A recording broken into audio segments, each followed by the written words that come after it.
Did you know orchids start as molecules in a petri dish and they won't flower unless you trick them with temperature? I actually visited the very first laboratory that did this while in college, and today they've perfected the process.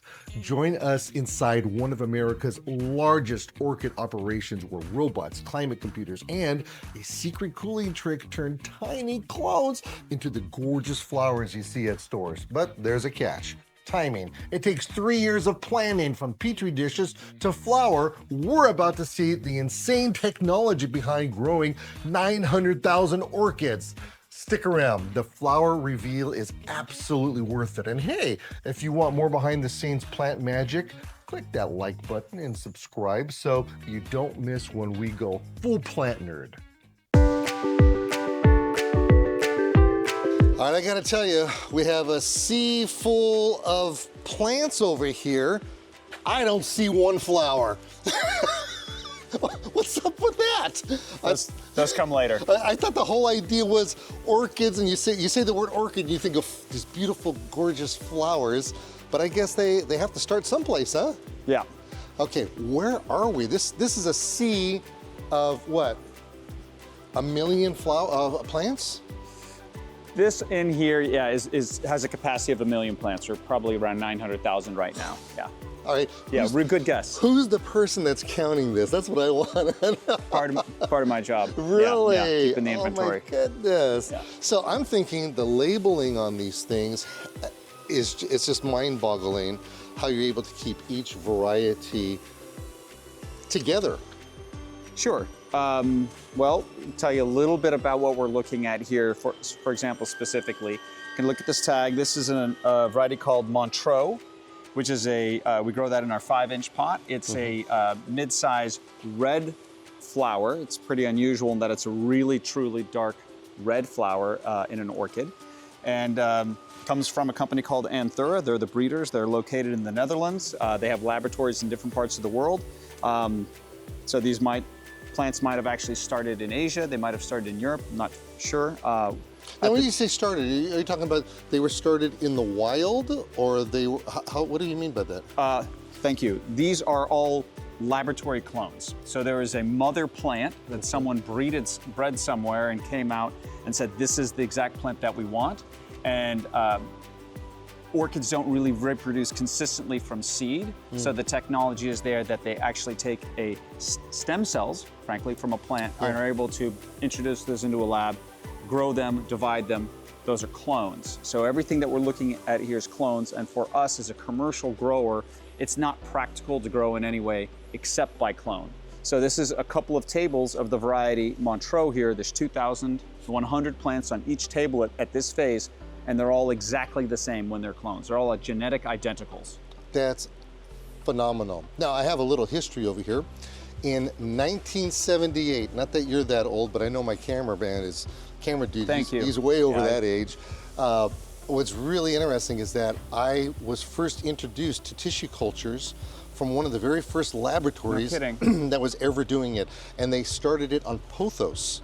Okay, I had no idea that they've broadened out to something like this, and it makes a lot of sense. Well, that's one of the reasons why orchids have really exploded commercially in the last 20 years, because the folks who are running these laboratories have figured out how to consistently do this with orchids.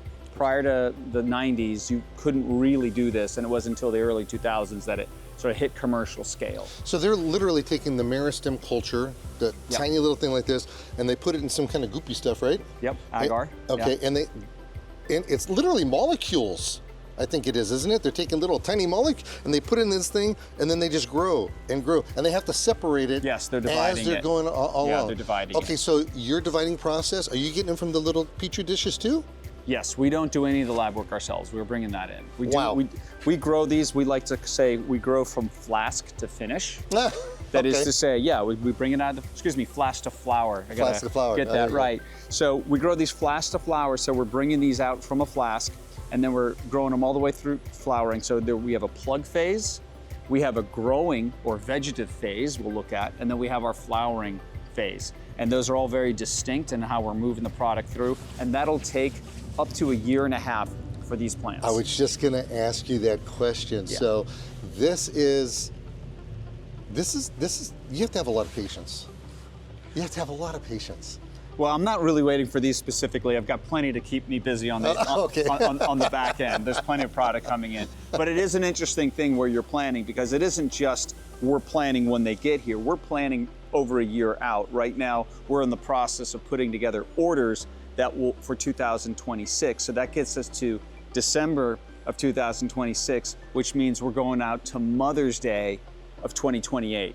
That's how far out that we're already in the process of planning. Right, So we do get questions sometimes from vendors or customers saying, well, can we do this for a color mix or this or that? And they're asking me questions for a couple seasons out, a few months out. So but I'm planning 3 years out. Okay, so you're planning 3 years out, but I would imagine that over that 3-year period, you're going to have new varieties, new cultivars, Yes. new things coming out. Sure. Are you releasing it before then, or are you kind of dictating where We have a it's pretty gonna go? robust test program. So if you're looking around here, you might see the red tags indicate a different pot size, but you'll also see pink tags. If it's red and pink, it's the other pot size in pink. But the pink tags indicate that they're test varieties. So about 8%, 5 to 8% of everything we grow, we call our tests. So we're just doing those in smaller batches, and so we're learning about them to make sure that they work in our growing circumstances and that our market likes them. Okay, so I see these are itty bitty plants. Yes. Compared to these right here, there's a big size difference. Well, these were planted last week. Oh, Well, actually this week, week 17. These arrived this week, and these have been here a little bit longer. This is week 13, so it's not that big of a difference. These have been here about a month, and you can see that they're starting. You're gonna get in trouble for doing that. All right, look at that. And so this is a plug that's made out of little coconut dust, bark fiber, and a little bit of glue to hold it together. And they'll grow in these in our plug phase for about 24 to 26 weeks typically, until they get up to size enough, and then we'll bring into our warehouse where we've got some potting equipment, and we'll move them up to their final pot size. So you're taking these labels here, and you're adjusting the labels as you're going on for their growth. At this point, there's a label on every tray. When we move up, we'll put a label on every 4 on each corner of the table. Oh.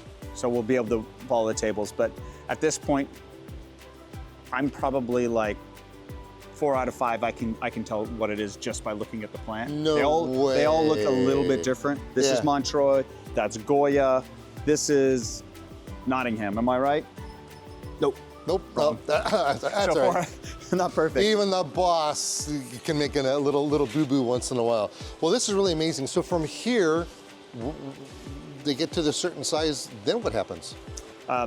So at 6 months, we'll bring them into our warehouse, and then we'll repot them. They're repotting right now. We can take a look. Can we see that? All right, Absolutely. let's go. Now, by the looks at it, these guys got a little hormonal shot, and they just kind of blasted out. Those little plants that were over there are going to grow this big? Yes. So it does take a while. These are today 25 weeks old, so almost a half a year old. It does take some time. It's a very slow growing plant to get up to this size, but now have outgrown their plug phase, and we're about to pop them here to their final pot size. And that's what's happening over here, That's what's isn't happening it? here. So the team here is working with this automated machine. We're potting them into this loose bark substrate. This is isn't just any old bark. This has been graded for size. It's control of all the dust. It has a little bit of sphagnum moss in it to keep the moisture going evenly around. And you've got like 45 million tons out there. I noticed of that stuff. So rounding up. So you take that and you bring those big bags in here to do this. Yeah. Now this is called a potting machine? Yeah, we call this. This is the potting machine. So it helps us automate. They're moving around 17 to 1,800 plants per hour. Okay. And it's just at a nice, easy pace. That's not a rush pace at all. Hey, check this out. Look at this. She puts it in there, and then she makes sure it's right in the center every time. Look at that. Everyone is in the center. That's precision right there. Yeah. I like that. Okay, so there's skipping going on. That doesn't mean that she's lazy at what she's doing. It means that No, she's got some teammates to help fill the last so ones. it keeps on going. So do all the things fill up by the time it gets to the end? Yes. Okay, this thing was making a bunch of noise. What's going on over here? So that's just dispensing the bark out. Oh, look at that. Yeah. That's so cool. Yeah, so here's a... Camera dude, you gotta get this. The bale is in here, and there's a scraper. It pushes up and scrapes off the top level, and then it dispenses in there. And that's a return out of the machine of bark that wasn't used. Oh, so you're not wasting anything. No. It's not like you're taking it to the compost pile or anything like that. No. Okay. All right, and then it plops it up, throws it out over in this direction here, and makes it nice and neat. All right. Kind of digging on that. All right, now we have like a conveyor action going on here. And they almost look like they're evenly spaced out too. Yes, absolutely. And so now, so as the plants come off the machine, they go on this conveyor belt to what we call the spacing robot. And this picks up the plants and pushes them in, puts them on these mobile tables. Come on over here. Check this out, dude. Oh, that's like magic. Did you see that? That's magic.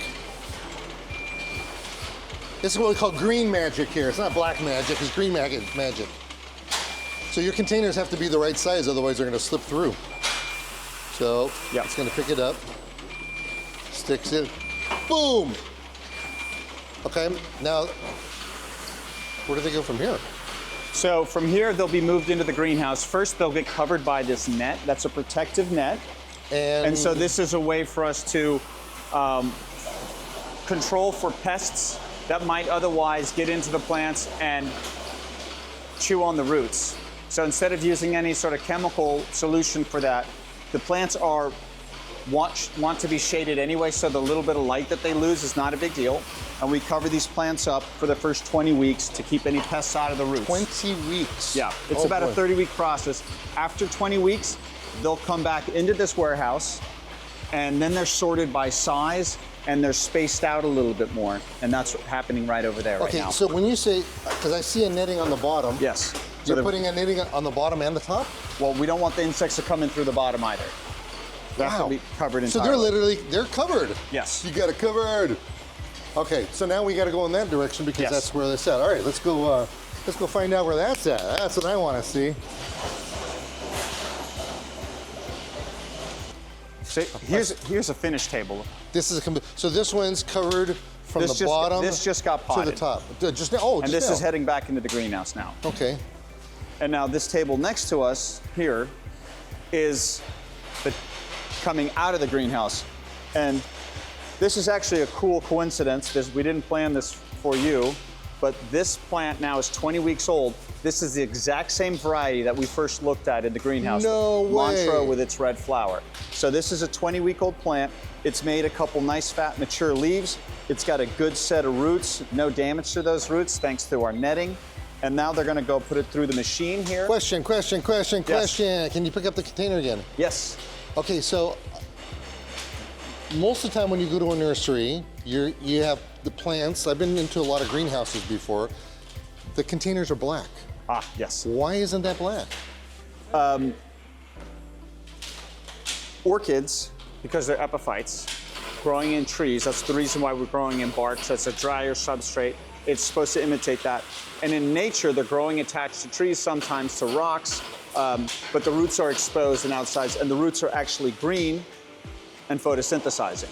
Now, I will tell you that it's not so much that they're photosynthesizing in here and they're deriving a lot of energy from them. That's really minimal. But if they were dark pots, what you would get is the roots would look for light and the roots would grow out of the pot. So like you have one right there escaping. That's gonna happen no matter what. No matter what, huh? But if it's a dark pot, you're gonna get a lot more of it. And that just makes it a little harder to handle. Okay. And it's also kind of fun to look at the roots and be able to see what they're doing. No, that's just... I like that too. That's amazing. Yeah.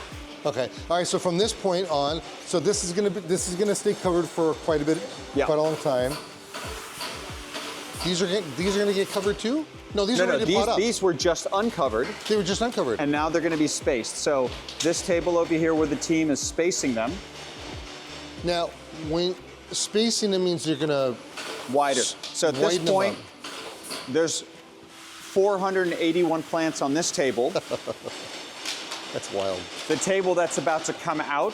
In fact, if you turn around, there's a table that just left the spacing.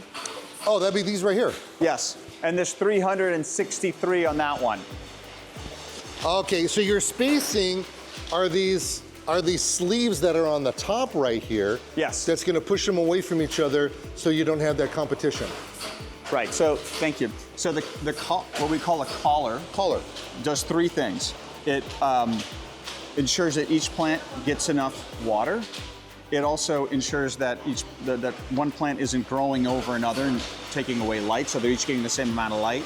And it also, should you get a disease outbreak, a bacteria or a fungus on a plant, it's less likely to spread to its neighbors. So that's why we do this. And without this, you would probably get 10-15% less plants in production.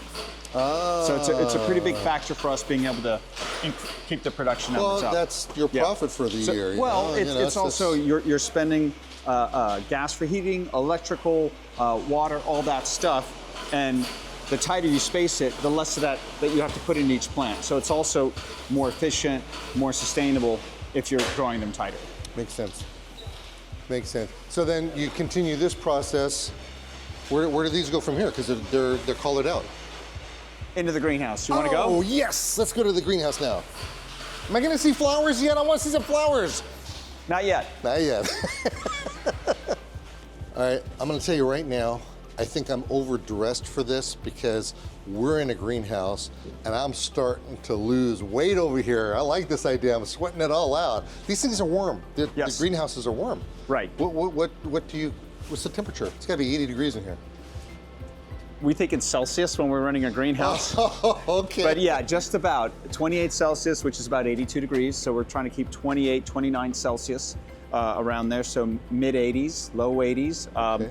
And the reason for that is, as you can look out, you'll see no flowering plants here, right? So a Phalaenopsis plant will grow vegetatively, making leaves, making roots, as long as you keep the temperature up to a certain height. And this plant here has been in this greenhouse for about 30 weeks, maybe a little bit less, I think, and now should be ready to go and flower. What we want to do is we want to build a plant that's got 4 good mature leaves. This one looks like it's got, we call it mature leaves, the nice stiff ones. So it's got 4 mature leaves, 5th one starting. This is going to be a plant that's big enough to give us enough flower mass at the next stage. So we'll move it over to our other facility where we cool the plants down to, for a few weeks, down to the high 60s, 18, 19 Celsius. That's about 67, 68 degrees. And that will, you like that? I'm an American. I don't know Celsius, so we're going to stick with Fahrenheit. Right. So about 66, 67 degrees, cool them down, and that will get them to set their flower. Okay. They will not flower when it's warm, when it's humid. In the 80s, right. Really? Right, yes. Wow. And that's the whole trick of it. So that's why a backyard grower, we'll call it, or enthusiast, sure, can actually grow them because they'll flower for them because they don't have these kind of conditions that they're looking for. They'll have them in their patios. They grow, they flower, and they never knew that. Well, a Phalaenopsis, just for that point, we're here in Southern California where it's awfully nice weather most of the time, but a Phalaenopsis will probably not do great outdoors in California. Yeah. This is very much an indoor plant in California, and you can get them to thrive indoors. If you get a flowering plant, you take care of it, it will reflower, it will continue to grow. You don't have to have it in the 80s for it to grow. Yeah. It just grows a little bit better. But what it mostly does is make sure it doesn't flower. You like it in your house in the 70s, it's perfect for a plant like this. And as that gets, and every year, it should be able to set a new flower. So like in the 70s down, like mid 70s, it's gonna grow and flower at the same time. So it's a really perfect temperature for a house plant. But for growing, for us commercially, we keep it a little warmer to make sure they don't flower at this stage until they're big enough. Okay. So we see these are covered. Yes. That means these are younger plants. These are the plants that have coming back 20 weeks old. coming back to get spaced. Oh, where we just came from. I see. Yes. Okay. So that's... And then the next batch over, those are plants where you've got a combination of covered plants that just got planted and plants that are not covered that were just spaced. And you need to monitor stuff. How do you monitor it all? So we think of the greenhouse as being a machine for creating climate. So it has inputs and has outputs. The inputs that's measuring what's happening in the greenhouse now in terms of climate are things like, right there we've got this little white box that's measuring temperature and humidity. There's a couple of them in each range. Next to that, there's this arm that comes out. At the end of that's a little eye that measures internal light inside the greenhouse. We're also measuring all those things outside of the greenhouse. We're also measuring, that's hard to see, but there's a little dongle that comes out and measures the CO2 level in the greenhouse. And these are all things that we're trying to control. That goes into the computer. The computer has all kinds of settings for all the different mechanisms that it can control to influence light, temperature, humidity, CO2 level.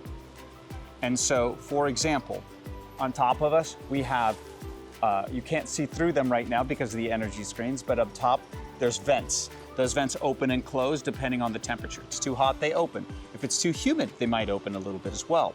The screens do a double duty. The screens at night close to retain heat. Makes a huge difference, huge efficiency insulating that way. But during the day, when it's a nice sunny day like this spring, they close to keep the light at exactly the right level. And those things are moving constantly all day long to get the light exactly right for the setting that we want. So you don't have people doing this, you have computers taking care of It's all all that. programmed. Yeah. It's all programmed. And then coming down a little farther, you'll see a thin, it's hard to maybe make out by the white pipes, which are heating pipes, but there's above that a thin little silver pipe, and that is our misting system. That won't run now because we've just irrigated here, it's pretty moist. But we try to keep the humidity around 65% during the day. So especially on those nice Santa Ana days that we get in Southern California, it can get very dry in here. So that keeps the moisture up to a certain level, really critical for the plants. Below that, you'll see the white pipes. Those are heating pipes. Below us, there's also a set of heating pipes. Those run independently from one another. But the heating pipes, obviously for heating, also help a little bit with humidity control. And those are powered by a large natural gas-fired boiler that we have here.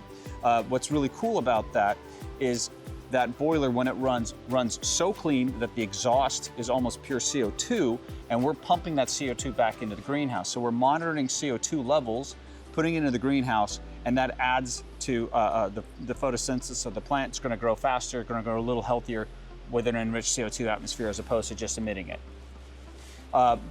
One of the coolest things is right above us. It's not running right now, but you'll see this large, when this runs, that blows up like it's a big plastic tube. It's this one right here, huh? That's right. And on the end of that is a dehumidifier. So that's a new technology we just installed a couple weeks ago. It's actually very new in this production in orchids anywhere in the world. But the idea is that we can use that to control the humidity at night. We like to keep the humidity under 80%. Plants grow faster, less disease pressure. And what's really cool about it is typically what you would do at night if it's too humid is that energy curtain would open a little bit and your vents would open a little bit and you would heat more and you would push the humidity out.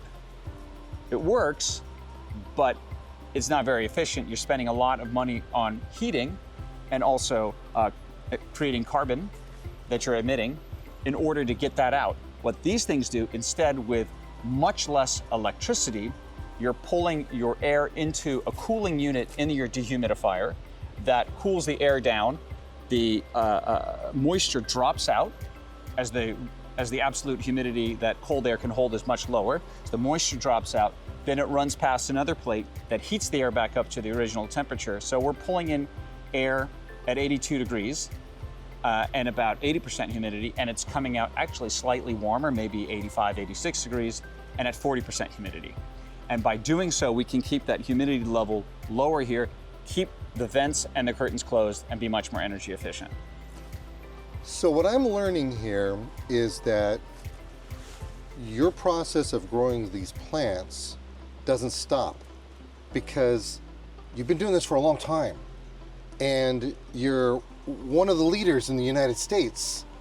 And here you're putting something new into your greenhouse. Always trying to improve. Trying to improve that instead of just saying, and being complacent and saying, you know, we're doing all right. Well, I mean, there's competition to be aware of, but you know, we did actually improving is one of our core values as a company. We're always trying to get better. It's never good enough. And so this is something that we've applied. And like I said, they've been running for just 2 weeks, and I'm thrilled with the results so far. It's pretty cool. Yeah. Nice. Well, I am not cool whatsoever. We have to have another greenhouse that's got to be a little cooler than this, don't we? You want to go see some flowers? Can we? All right, let's go. Flower time! Hi, I'm Nick Federoff, and thank you for joining me here on Things Green, where I give you a wealth of information, whether it's gardening, sustainability, we could be talking about construction stuff, we've even been to airports. You just never know where we're going to end up, but I can guarantee you this much, we have information and ideas for you that you can use for your lifestyle, and at the very least, talk about it around the water cooler. That's me with me, Nick Federoff, here on Things Green. I can't believe this episode of Things Green has ended. Thanks for joining us, and don't forget to tell your friends you watched. Keep your hands in the dirt and green side up. If you have a question, call 1-800-405-NICK. Catch us next time on Things Green with Nick Federoff.